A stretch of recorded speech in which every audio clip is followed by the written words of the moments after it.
Assalamualaikum warahmatullahi wabarakatuh.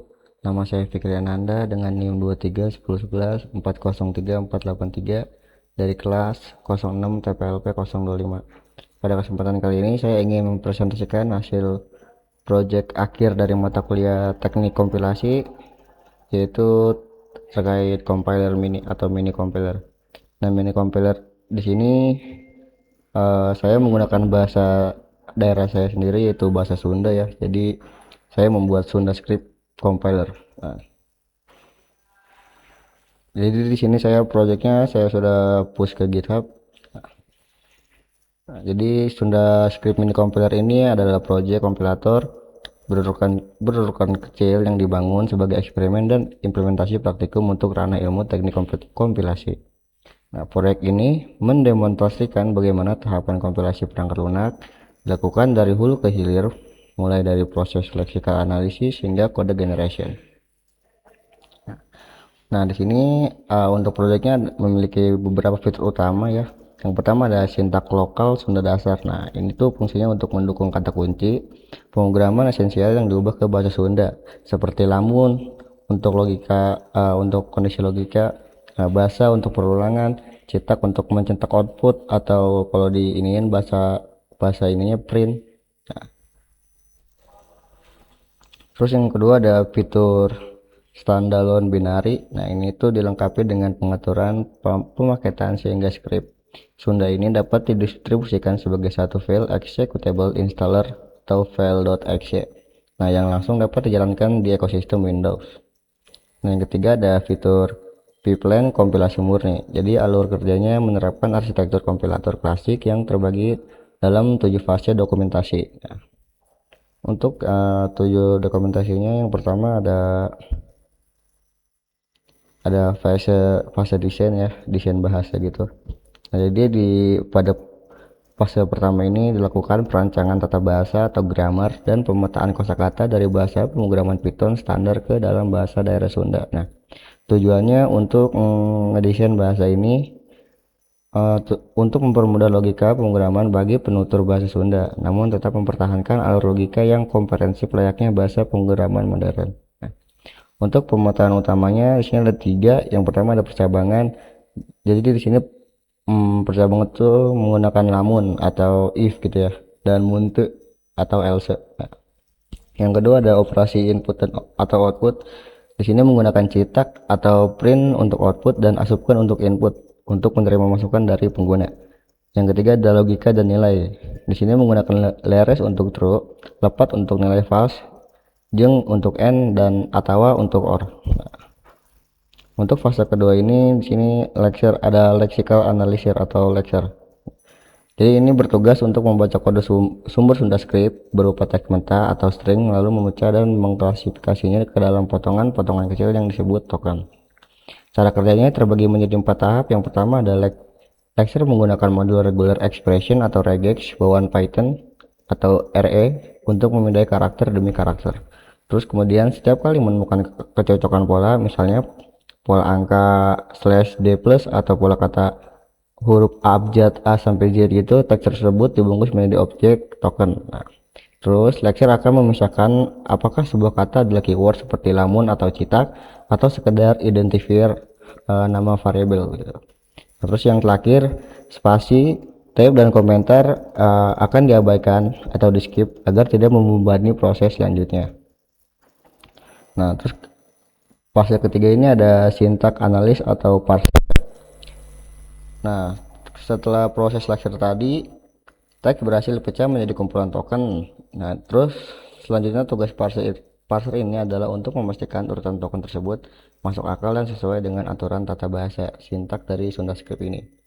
Cara kerjanya sama, tetap dibagi menjadi 4. Yang pertama, parser membaca token satu persatu dari lecture. Kemudian parser ini memeriksa struktur logikanya, misalnya setelah kata lamun harus ada tanda kurung buka seperti ini, dan kondisinya lalu ditutup dengan kurung tutup. Nah, terus jika aturan ini dilanggar, contohnya kurung tutup, parser akan melempar parser error atau sintak error layaknya bahasa pemrograman pada umumnya. Nah, terus yang terakhir, saat melakukan parsing, parser tidak hanya mengecek kebenaran, tapi secara bersamaan merakit token Token tersebut menjadi struktur hierarki yang disebut Abstract Syntax Tree atau yang biasa disebut AST.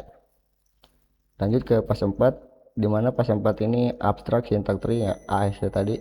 Nah, jadi ini tuh adalah representasi abstrak dari struktur kode sumber yang berbentuk pohon atau tree. Nah, jadi ini tuh bukan file proses aktif, tapi ini tuh lebih ke sekumpulan cetakan struktur data atau kelas yang menyimpan makna dari programnya. Di sini ada beberapa komponen dari AST. Yang pertama tuh ada program. Ini tuh kayak root atau akarnya lah, akar utama dari file SundaScript ini.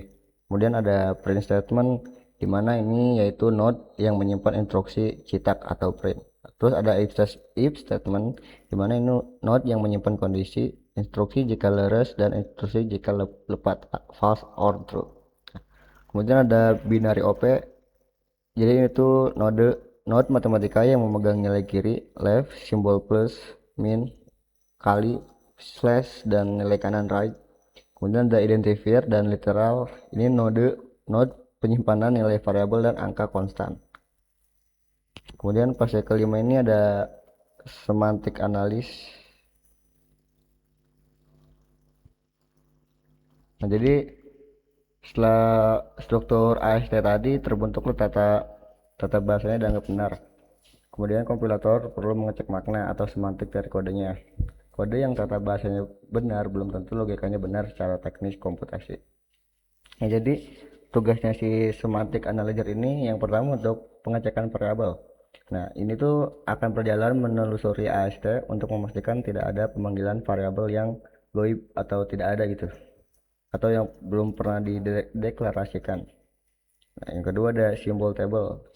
Nah, jadi si semantic analyzer ini akan mencatat semua nama variabel baru ke dalam variabel simbol table. Nah, jika ada identifier yang dipanggil tapi tidak ada di simbol table, ia akan otomatis melempar pesan error berbahasa Indonesia. Misalkan variabel x gunakan tapi acan didamel, belum didefinisikan. Terus fase ke-6 ini di sini ada kode optimization. Nah, jadi sebelum kodenya siap diubah ke tahap akhir, AST akan dilewatkan pada fase optimasi. Tujuannya untuk mempercepat kinerja eksekusi dari program yang ditulis pengguna. Di sini ada implementasi untuk constant foldingnya. Jadi SundaScript ini akan mengimplementasikan teknik optimasi yang disebut constant folding atau pelipatan konstanta. Nah, yang pertama di sini ada jika pengguna menulis operasi matematika statis seperti 100 tambah 10 dikali 5.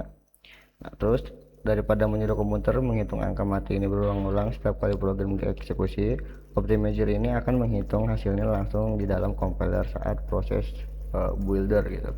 Nah, terus yang terakhir ada hasil evaluasinya, yaitu hasil dari perjumpaan tadi 150 akan menyimpan node matematika yang panjang tadi, mengubahnya menjadi satu node konstan sederhana atau number literal 150. Dan fase terakhir ada kode gen atau kode generation and executable.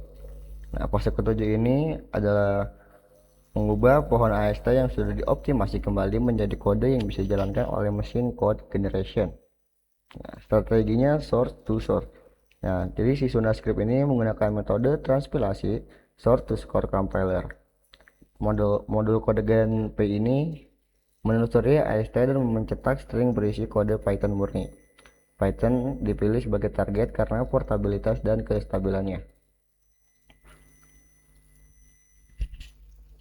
Nah, kemudian di sini ada beberapa file dari tahap-tahapan tadi.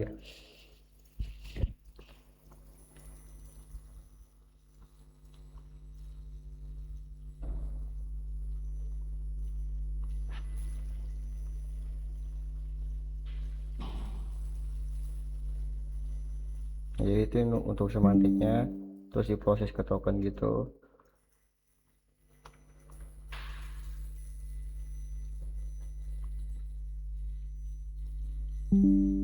Ini untuk AST nodes.py nya. Ini kode gennya, lecture-nya, optimizer-nya, dan lain-lainnya.